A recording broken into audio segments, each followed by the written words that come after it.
کوټې ته چې راغلم ورور مې له دو ځایه پورته دا ساری نه و. پلار مې په چاپو کښې تو اوس مې ډېر یادېږي چې هره ورځ خونې ته ځم یادېږي مې کاشکې نه و شهید شوی.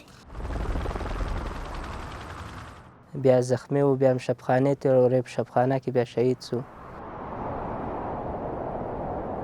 زموږ خور ته چې مثلا منډه رااخیستې وه دې خوا ته درېدلې وه چې مثلا نینې وځي د ګنبدې په خوا باندې هغه یو پارچه راغلې وه د سینه باندې لګېدلې وه.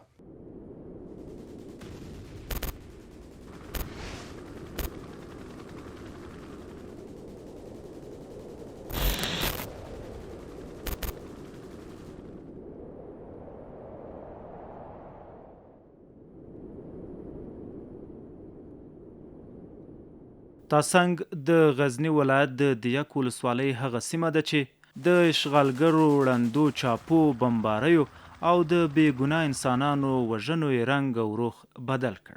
دا د هغو یرغلګرو تور تاریخ دی چې کالونه یې د شپې له تیارې څخه ګټه واخیسته.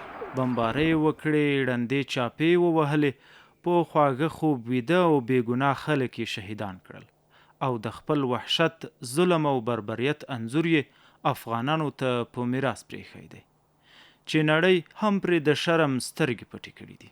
په دې سیمه کې شپې د سکوت او خاموشۍ معنا لرله. دلته شپه د چیغو، وینو او ناڅاپي وحشي یرغلونو په نوم نومول شوې وه. هره شپه جنګ او د سرو مرمیو باران هغه زړه بوږنونکی انځور دی چې د خلکو له سترګو یې د آرام خوبونه تښتولي وو. توره شپه د ماشومانو چغې او د ړندې چاپې د بمبار بلې لمبې. په همدې شپه د راز محمد د ورور کورنۍ د غم او ویر په ټغر کېناستله. هغه ورور چې نیم سر یې له تنې بیل شوی و. یوې لور یې پښه له لاسه ورکړې وه او بلې لور یې په نس کې مرمۍ خوړلې وه.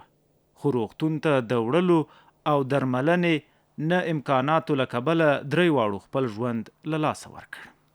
که دلته دغه ولسوالي ده د غونډۍ شاته دلته جنګ و، ولسوالي محاصره و او جنګ و، هره شپه جنګ و. د شپې 9 بجې و که 8 بجې و د شپې ډېر شدید جنګ و.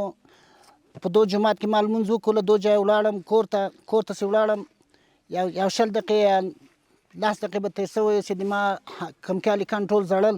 ما ویل څه شی ده؟ شاته راغلم، ما ویل څه شی ده؟ وشی نه ده. چې وخواته تلم اوس چې په امریکا کښې اور بل ته دغسې په کوټه کې دوسي لګېدلی و، له دهلیزه دغسې راتلو بل کوټې ته. دا دوږ هم چې ولیدل زه په خپله وارخطا شوم. کوټې ته چې راغلم ورور مې له دو ځایه پورته دا ساری نه و او بل یو ورېره مې و د هغو لورو پښه له دو ځایه قطع وه. بل لور یې و له دو ځایه دانه داسې چیرې وه. هغه چې پښه قطع و تر سره موږ هغه په کور کې پرېوستل، نه ډاکټر و نه چا پرېښود، نه د موټر و، هېڅ شی هم نه و چې موږ ډاکټر ته وړی و. هغه دواړه بېچارهګان 3 سره شهیدان سو. د همدې ویرجنې شپې په سبا چې شهیدان خاورو ته سپارل کېدل، په رڼا ورځ یوه بله چاپه چې د هدیرې شناختې د ژوندیو انسانانو په غوښو او وینو ولړل شوې. سهار هم چې جنازه کوله په هدیرې باندې داسې ظلم و. ټول خلک شهیدان دي. جمعه خان کاکا نومېږي، زخمي سو. مولوي صاحب البصیر هغه نومېږي، هغه زخمي سو. قاري صاحب داسې ښه نومېږي، عبدالحکیم هغه د الباري هغه زوی، هغه په هدیره باندې زخمي سو. ډېر یو داسې شهادت، داسې ظلم و چې په تاریخ کې په چا باندې نه دی کړی. مرمۍ و، جوماتونه دا کورونه ټول رنګ و، کورونه ټول دار په دار سو. د دوی له لاسه چې هغه دلته تیارې و، چاپې و. د 20 کلن اشغال پر وخت د یرغلګرو ظلم او وحشت د بیان ژبه نه لري. هغه بربریت، وحشت او ظلم چې بار یې بې ګناه انسانانو په خپلو اوږو وو. وهل، ټکول، ربړول او تر دې حده شکنجه کول چې ځینې یې اوس نیم ژواندي دي او له خپلو ټپونو او رنځونو کړېږي. زخمیان مې چې تر سهار هم راته په کوټه کې دغسې پرېت وو، نه چا پرېښود، نه چا راتلی سوی، نه چا چیرې تلی سو. داسې مرمۍ ورېدو لکه باران. که اوس خو څه درته تکرار کړم، کنځای راته کول، وګل ټکول وو، بندیخانه وو، ټول پرې وو. یو سړی د اوس هم د حاجي صاحب د حاجي راز محمد زوی د تاج محمد نومیږي، هغه بیچاره دومره ولې چې اوس له اولاده لوېدلی ده.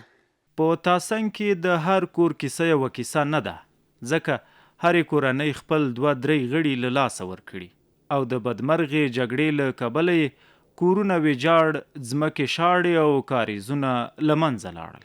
تاسنګ هغه سیمه ده چې د اشغال تر سیوري لاندې یې تر 300 زیاتې کورنۍ د شهیدانو، کونډو او یتیمانو ژوندی مثال پاتې دی او یاد یې د انسانانو زړونه اره کوي. دلته د هر کور تر شا یوه ویرجنه کیسه پټه ده. د هرې مور په سترګو کې د زوی د نشتون پوښتنه راولاړیږي او د هر یتیم په چوپتیا او معصومو خبرو کې د شهید شوي پلار یاد د بشریت پر ضد د اشغالګرو د وحشت انګازې کوي. پلار مې په چاپو کښې تو اوس مې ډېر یادېږي، هره ورځ خونې ته ځم یادېږي، کاشکې نه و شهید شوی. تاسنګ یوازې یوه سیمه نه ده، دا د ړندو چاپو او د یرغلګرو د وحشت ژوندی سند دی چې د انسانیت برم یې تر پښو لاندې پایمال کړ. دا هغه سیمه ده چې خلک یې د مظلوم فلسطین سره تشبیه کوي. یرغلګر چې هر ځای، هر هیواد او سیمې ته ورغلي، نو د ظلم، وحشت او بربریت کیسه یې یوه ده چې په انځورونو یې هم د با احساس انسانانو سترګې ځمکې ته ګنډل کیږي. پلار مې چې زه اوس خفه یم،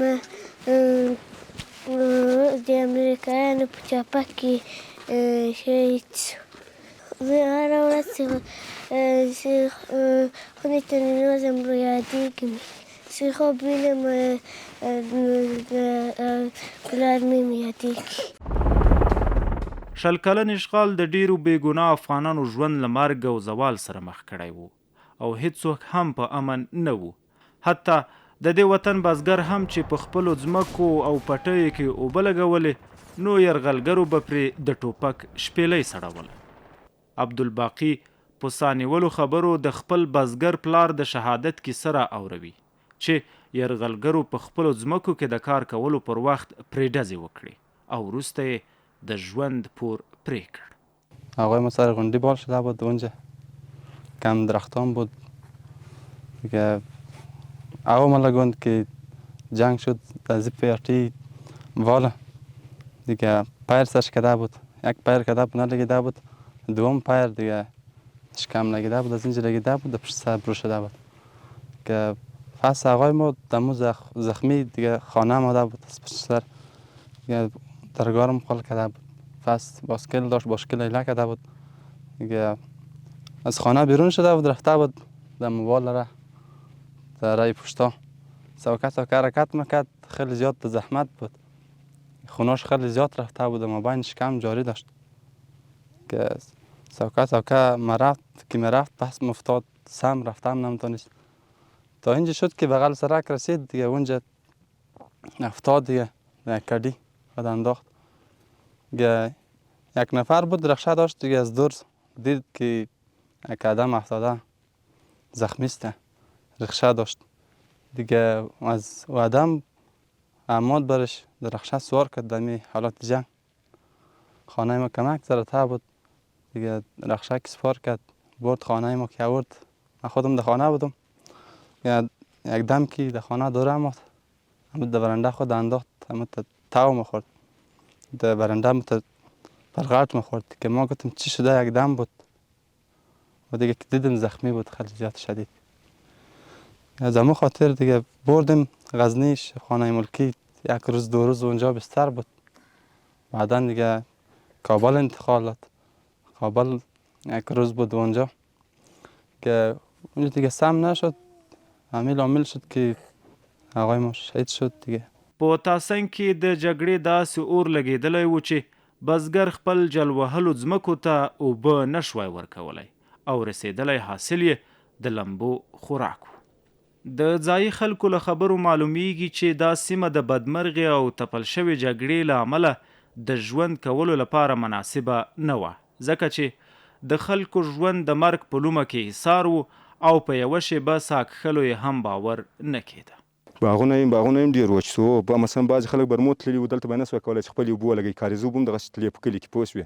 دې سړی یې نه و چې خپل حاصل یا زردالو یا توت مثلا دا شی راټول کړي، یا مثلا خپل هغه درمند به چې کوم ځای یو ځای کړی وو، مثلا چې کشاورزي په هغه درته وایم، مثلا هغه به دغسې مرمۍ پکې ولګېده وه په سوځل، یا مثلا بل داسې حالات پرې راغی، مثلا یو ډیسي میسي راغی د نوټ له خوا چې پوه شو هغه به ولګېده، مثلا بیا به تېړو جان ټول هغه به سره هغه خراب سو.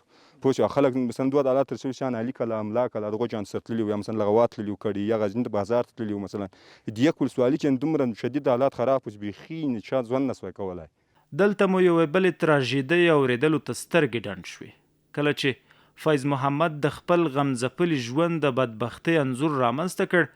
د 20 کلن اشغال ظلم او وحشت د هغه له شونډو د ژوند مسکا لوټلې ده. ورور مم دغسې تې هغو مالونه وایستل، یو وړل غټو ته په هغه هغو پوستې وویستل، بیا زخمي و، بیا هم شبخانې ته وړی، په شبخانه کې بیا شهید سو. د وضعیت و ډېر خراب، ډېر خلک دغسې پیښې اوس هر کور ته دغسې به شهیدانو یا به زخمیانو، جنګونه به وو، دغسې وضعیت و ډېر خراب په دغه هغه کې تاسنګ کې. نه دلته خو چا ژوند نه سو کوی، ټول په هغه کې وو، یا څوک په بالای کې پراته وو، څوک په خشک کې وو، څوک په قلوجاوز کې وو. وضعیت دلته ډېر خراب وو، جنګونه وو، دخي ګډوډي وو، بیخي چا وخت تېروی نه سو په دغه تاسنګ کې. په دغه برنډه کې زه ولاړ وم، ګمبد ته راتللم، هوان مې د پښو بیخ ته ولګېدل. ته اوس دا کار نه سم کوی، د وضعیت هم دا ډېر خراب. هغه خټین کورونه چې په کنډوالو بدل شوي او انسانان ورنه کوچېدلي وو، اوس یې هم د دیوالونو په سینه کې د جګړې د مرمیو نښې ژوندۍ پاتې دي. تاسنګ یوازې د یوې پیښې ټپ په خپله سینه کې نه دی ښخ کړی. څومره چې د مستند لمنه غځوو نو هغومره نورې پیښې موندل کیږي چې په ساعتونو کې رانغاړل یې هم ستونزمن دي. دلته د یوې بلې زړه بوږنوونکې پیښې انځور ته سترګې ور اړوي چې بې رحمه یرغلګرو د ناصر خان د کورنۍ په وړو او بېګناه ماشومانو رحم ونه کړ او د تور ټوپک شپېله یې پرې سړه کړه. هغه داسې پیښه وه چې مثلا 3-4 ورځې جنګ روان و شدید، او بیا په ټول کلي باندې جنګ و.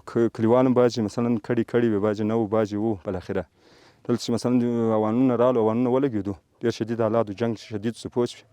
یعنې جنګ شدید سو، اوانونه چې ولګېدو، زموږ په کور کې خپله یو اوان زموږ د کوره واوښتل، یو خواته یو دانه داسې مثلا نارسیده ولګېدو، یو دانه دلته سړک کې ولګېدو، دا درېیمې چې راغی وچ زموږ په کور کې ولګېدو، زینو بیخ ته. دا چې ولګېدو زموږ خور ته چې مثلا منډه رااخیستې وه، دې خواته درېدلې وه چې مثلا ننوځي د ګمبتې په خوا باندې، هغه یو پارچه راغلې وه د سینه باندې لګېدلې وه، پوه شوې. هلته دلې دغسې لوېدلې وه. او د تره لورانې مې بلې د اقمل لورانې هغه یې خواته مثلا اوبه یې ډکولې، شمسیان چالانې وې، هغه هم سره زخمیانې شوې، هغه له غوجې منډه اخیستې وه، 2 دانې دلې ولوېدې، هغه ماتې کابل ته انتقال کړې، پوه شوې. د نور کلیوالو نجونې هلکان دا هم ډېر سره ولګېدو. خو بالاخره چې غزني مثلا شبخانې ملکي شبخانې ته ورسېدو، ورې چې موږ پسې ورسېدو چې څه کیسه ده څه هغه ده، د خلک کلیوال دې خیر وشي، تو مثلا موږ تر زمانه ورې وړې وې، ورې رسېدلې وو، هتې وویل چې کابل ته یوسیاست. کابل په حالات کې مثلا چې بېرته موږ هغه کول چې مثلا کابل ته انتقال کړو، دا د شهادت په حالات ورسېده، شهیده سوه، پوه شوې. او دا بله ورېره هم وه چې دغه هم پسې هغه کلور جان هغه هم شهیده سوه، پسې هغه کنکلۍ وه، د 2 کلو وه. او دا بله خور خو هم غټه وه، دغه مثلا دغه هم شهیده سوه، شهادت په حالات ورسېده، شهیده سوه، خدای شهادت قبول کړي. دا سیمه د ویر او غم د داسې شپو شاهد هم وه چې اوسیدونکو یې د جګړې، مرمیو، هوانونو او ړندو چاپو له ویرې یوه سترګه خوب هم نشو کولی، او تر سهاره به یې د بیدارۍ لاسونه تر زنګنونو تاو کړي وو. د شپې چاپه راله، په 9:30 بجو د شپې چاپه شروع سوی، تر سهار تر 4:30 بجو پورې. 4:30 بجو پورې بیا د موږ دلته جومات و، د رانه خیلو جومات و، همدغه هم شهید کو. او بل د ما یو ورور و، یو زه خو زخمي سوم او د ما ورور بیا شهید سولو. هغه بیا دغه یو یتیم دغه هلک دی، یو بل دی، یو په مدرسه کې دی، طالبانو مدرسې ته بولی. هلته نو دغسې د شپې چاپه راله، چاپې موږ باندې بمبارد وکړو، د موږ کور شیشې را سره ماتې کړې، او دغه کور د سیمټ سره خراب کړو راته، نو ډېر زیان یې دغه یې راته واړوه زیان. سره ما خو هر وخت د ده زامن زه وینم، د یتیمان چې وینم، بیخي داسې لکه په سترګو کې مې سې ولاړ دي، بیخي ډېر راته یادېږي. یعنې د شپې د موږ مور د هغه بیچاره وایي دا پرون یې هم راته ویلي وو، یاره شپه یې زه داسې ورځ شپه نه ده زه دی په خوب نه وینم، هره شپه ماته په خوب کې راځي تاسې ډېر دغه مه کوئ او د ما یتیمان د ما زامنو ته ښه رویه ورسره کوئ. موږ نو زامنو بیچارهګان هغه دي دغه بیچاره د ولا کله جمپر ورته راوړو بوټ ورته راوړو هر شی ورته راوړو تر ځان یې ولا دوی ته ښه راوړو. ګل خان د تاسنګ هغه کوچېدلی اوسیدونکی دی چې د ژوند خوږې خاطرې یې په دې سیمه پورې تړلې دي، خو په راګرځېدو سره یې د کلي او کور رنګ او روح جګړې داسې بدل کړی چې یوازې نړېدلي دیوالونه، ماتې خښتې او د مرمیو نښې نښانې لیدل کیږي. تقریبا دا 2 کاله کې موږ بیرته راغلی یو، په هغه کې مهاجر شوی په سلیمانجو کې. د سلیمانجو راغلی دا 2 کاله کې بدلې یو، اتې کور ما په دغه حال کې ده. موږ چې بیرته رالو هېڅ شی هم نه ول دلته په کور کې، د کور خوا دغسې معلوم ده چې اوس مقصد شی هم نه ول، هېڅ شی هم نه و پاتې په کور کې. د بیرته رالو مقصد اوس دا 2 کاله کې بیرته جاپیجا شوی یو. اتې کور هم داسې د وضع دا ډېر خراب منجناسه و، مقصد د دې هغه نه چې موږ بیرته جوړ کړو. موږ خو موږ په دې کور کې ولو چې پوسته دلته ننوت، ټانګونه نه و، دروازه یې ماته کړه، اتې موږ په زور وایستلو له کوره چا. ګل خان له مایوسۍ په ډک زړه د هغو بدو ورځو یاد تازه کوي چې ډک او ډوب کورونه ورځنې پاتې شول او دوی له کلي په وتلو یوازې خپل سرونه وژغورل. موږ ته ویل چې یو څو ورځې دلته به پوسته یې یا تاسې به بیرته راځئ. هغه موږ چې اتلو ته دلته پوسته وله، پوسته راغی اتې د موږ شا هېڅ شی نه و پاته، چې پوسته ولاړ. حتی دومره د ښځمنو کالونه موږ ولاکه ایستلی دي، د هغو دپاره پرې نه خو وایي موږ دلته اجازه نه لرو چې دا کالي وباسئ.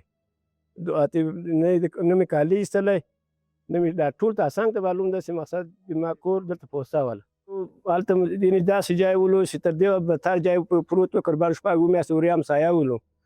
رالو مالته چې هر څنګه ده مقصد د غولي ته مې واړول، د اوس د کوټې ځوان دا وینې مقصد په دغه رقم موږ ځواني کوو. خو د اسلامي امارت په واکمنېدو سره په تاسنګ سیمه کې یو ځل بیا د بشپړ امنیت له کبله د خلکو ژوند او مال خوندي شول. خلک په آرامه فضا کې د خپل ژوند په چارو بوخت دي، په ډاډمن زړه د الله جل جلاله سپېڅلي کور ته د عبادت لپاره ورځي او د خوښۍ مسکا یې پر شونډو وغوړېدلې چې په ټول هیواد کې یو بشپړ اسلامي نظام واکمن دی او د هر انسان ژوند خوندي شوی دی. په تاسنګ کې اوس بشپړ امن دی، هر سړی په خپل کار بوخت دی او د ژوند چارې پر مخ وړي. د خلکو پر شونډو د خوښۍ مسکا غوړېدلې او د تلپاتې امن د خوښۍ اظهار داسې کوي. والا خب زیاد تغییرات آمده، خود ماش میبینیم که امن خیلی زیاد آمده، هر وقت باشه، شب باشه، روز باشه، امنیت خیلی زیاد است. از امنیت بخیر خوشحال هستیم که فعلا وضعیت خیلی خوب آرام است. له هغې ورځې چې اسلامي امارت په ټول هیواد واکمن شوی، په تاسنګ کې هم بیرته د ژوند کولو لپاره د امن ټغر غوړېدلی دی. ګلالي ماشومان ښوونځیو او مدرسو ته ځي او هر وګړی د سوکالۍ، هوساینې او د سر و مال د خوندیتوب احساس کوي. اوس ماشاءالله اوس ټول کلیوال سره جاپجا دي، الحمدلله. کلیوال ماشاءالله ډېر خوشحاله دي. د خصوصا د منطقې خلک موږ ډېر ګرځو، مثلا دې خواته وې خواته ولاړ شو چیرې مثلا بالای میتر، دې خواته مثلا پایلوچ تر رامکه. اوس امارت چې ماشاءالله راغلی ده، موږ ډېر خوشحاله یو، ډېر راضي یو. دغه هلکان دي ټول مدرسې ته ځي، سهار مکتب ته ځي، مثلا په جومات کې درس ورته وایي، مدرسې ته ځي، مثلا نجونکۍ هم دغسې مکتب ته درس ته ځي، مثلا هېڅ مشکل اوس نشته. ماشاءالله اوس ډېر راضي یو، له الله چې هزار بار راضي یو. پوه شوې؟ کار روان ده، هر مسلمان د خپل په کار اخته دی، څوک په باغو کې اخته دی، څوک په خپل فصل کې اخته دی. هر مسلمان په یو کار اوس اخته ده. اوس نه الحمدلله بیخي وضعیت برابر ده، اوس نه ګډوډي شته نه هغه شته. اوس هر مسلمان څوک په باغ کې اخته دی، څوک په منځکه کې اخته دی، څوک د خپل کور کې په ګلکاري کې یا کوټې جوړوي هغه کوي. اوس بیخي وضعیت برابر ده. په ټول هیواد بشپړ امن او خپلواکي د لایزال رب ستره او عظیمه لورینه ده چې د سرښندونکو مجاهدینو پر مټ یې د افغان ولس سر او مال خوندي کړ. دا ځورېدلی او کړېدلی ولس د خپلو هغو شهیدانو وینې او سرښندنې هېڅکله نه هیروي چې سرونه یې په لاسونو کې نیولي وو او د وطن او ولس د ازادۍ او ښېرازۍ لپاره یې د دښمن پر وړاندې د سپېڅلي جهاد په سنګرونو کې نظرانه کړل. ژوندی دې وي د 20 کلن اشغال له تیارو راوتلی افغانستان او سوکاله دې وي دا ځورېدلی او کړېدلی مسلمان ولس.